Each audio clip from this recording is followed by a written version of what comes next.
Continue best with the conversation, just as we had done that before we took a short break. Right now, I want just to introduce Kabando Wa Kabando also just to tell us some of the highlights of the political landscape that he has picked so far, looking at his party leader, DCP. By the way, have you made officially that you are a DCP person? We've never seen any hoopla and razzmatazz and celebration that Kabando Wa Kabando is joining, DCP. Are you a member? Thank you very much, Dibal and TV 47 for having us again. Glad to have the Nandi Hills member here, successor to my great friend Keter.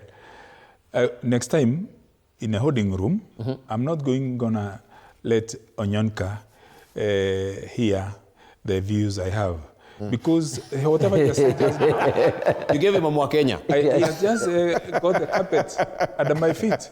I gave him my Mwakenya, but good, the son of my father, the son of Dr. Zachary Onyonika, can execute and articulate points that don't belong to him in a very beautiful way.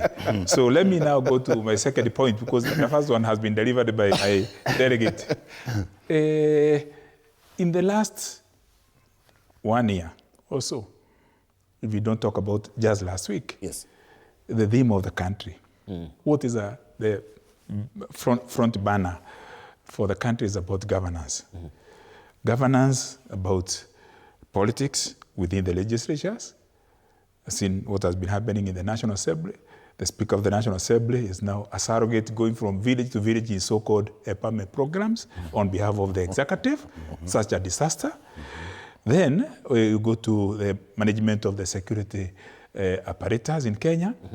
In a day, the executions, the extrajudicial killings, the wanton destruction of property by thugs, easily identifiable and clearly proxies of political forces, and they're protected by the same security that we have bestowed upon responsibility constitutionally, to offer services of protection and safety of Kenyans and their properties.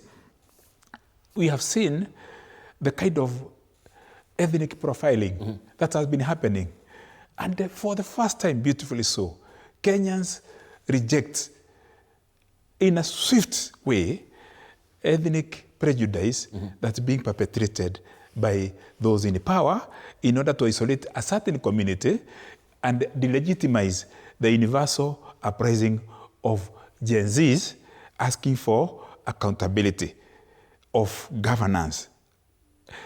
In the same time, we have seen desperate effort to revive or resurrect the despicable religious hypocrisies and hypotony, including today. Pastors being ferried from villages across this country to the house of the country, of the state house, Ikulu, being bribed with money, and we are meeting them when they are leaving state house, carrying 100,000 shillings each. Some bishops who are mobilizing being given even $1 million. We are witnessing this. We have also witnessed the kind of deceptions and immaturity emanating from leaders, from Wajir to Muranga, from Eldoret all the way to Kilifi, across the country. People who are elected and who are respectable, people who are mothers and fathers of Gen Zs and millennials, being paraded on platforms and being sexualized, objectified, humiliated, being told, turn this way, we see your back. Women talking about some epics of bedroom matters in front of their parents, in front of their siblings, in front of children, infants. We have never gone this low. And again, we have seen in this season, we have seen a rogue administration, erratic, eccentric regime, having a stray leader who is spraying so-called stray bullet to infants. In the last 24 hours, we have buried a 21-year-old, a 12-year-old, today in Mukurweini, a high school student from a school called St. John Dogori in Mukurweini Township has been jailed for 3 months. The war of Ruto administration against the children of Kenya. Is it Chapaville massacre of 1960s? Chapaville in South Africa, where children were massacred.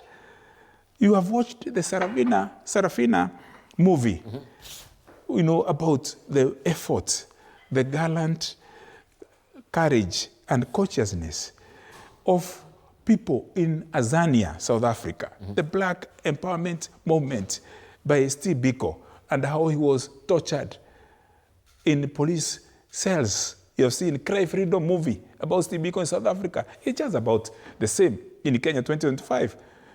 A young man, Albert Omodio Juang, being abducted as he is enjoying lunch with his mother all the way from Homa Bay and 350 kilometers to Central Police Station, where in 1920s, 22, Haridhuku, that's why the road to KBC and University of Nairobi that borders Norfolk Hotel and the Central Police is called Haridhuku Road, where a woman called Muthoni Nyajiru challenged men to wear skirts so that women could wear trousers to go and rescue Haridhuku, the freedom fighter who was being harassed in Central Police Station.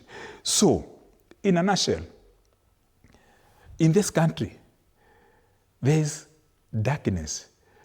But we should be very, very concerned about the courage sustained in the face of bullets, in the face of extrajudicial killings, in the face of abductions, in the face of tortures. Yes. And it is time, I'm telling you, you know, last week a school was closed in Nyeri called Giakanja Boys High School, a few kilometers from Nyeri town in Teto constituency, because a student shouted to the head teacher, the principal, one time. You know what is happening? When then you hear the president saying, we have parented badly. Allow me to say this. We have parented badly. And these are children who enjoyed Kebake's free primary education. These are the children of IT, information technology. These are the children of internet. They are connecting with what was happening in Bangladesh, what happened in Tunisia, and the rest of the world. They have e-books. They don't have to prescribe to certain physical libraries. Information flow is going free. We should be worried about the trajectory the country is taking. To the extent, yesterday I heard the grandmother to Julia Joki, the girl who was tortured after being shot in Nanyuki. I had that grandmother talk. Today, I had Bridget, parents and grandparents and friends talking. Last week again, the viral video was going of a middle-aged man speaking in Muranga, crying about his neighbor, Boniface Karaoke Mwangi, the mask vendor who was shot in CBD in full view and glare of local and international cameras. Today, the most unpopular picture in this continent, not just in Kenya, maybe in the world, because BBC has written about it, Reuters have written about it, we have seen the stories in CNN, the Ruakina Larry Mado and all that. Today, the portrait of William Ruto in classrooms, in staff rooms, in offices, in private businesses is causing trauma. People are looking at him and they are being traumatized. In fact, I'm making a suggestion as I exit. It is time that we had, you know, our preamble in the Constitution of Kenya says, acknowledging the supremacy of God, honoring those who heroically fought for our independence, proud of our ethnic and cultural diversities, respectful of our environment. We are in Karura Forest here in this studio, and committed to protecting our country, recognizing the aspiration of all Kenyans for prosperity and peace and cohesion, exercising our sovereign power and authority, inalienable right to determine our destiny. And finally, we are adapting and we are enacting this constitution to ourselves and to posterity. The preamble of the Kenya Constitution should be put in frames, should be framed and they put in all public places. Thank you. Instead of the face of trauma and murder and theft and looting and sadism. I don't know where you're coming from with that face of trauma. This is your own opinion as well. But let me just rope in Bernard Kithure as well, just to tell us his highlights as well. You